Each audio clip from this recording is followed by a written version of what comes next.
नाही, आता ईडीची कारवाई ही तर जगजाहीर आहे. सरकारच्या विरोधात बोललं, त्यांच्या धोरणांच्या विरोधात बोललं की त्याला ईडीची नोटीस येते.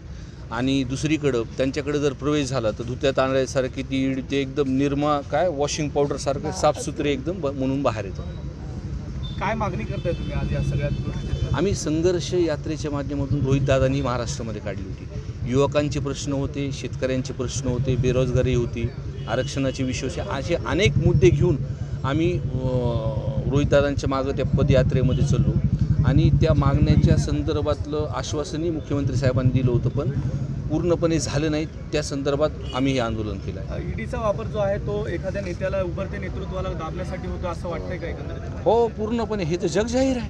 रोहितदादासारखा एक युवक म्हणजे जो प्रत्येक युवकांच्या प्रश्नावरती रस्त्यावरती उतरतात आणि ज्या पद्धतीने हे ते सरकारच्या विरुद्ध मांडणी करतात, त्याचाच हा परिणाम आहे. एबीपी माझा, उघडा डोळे बघा नीट.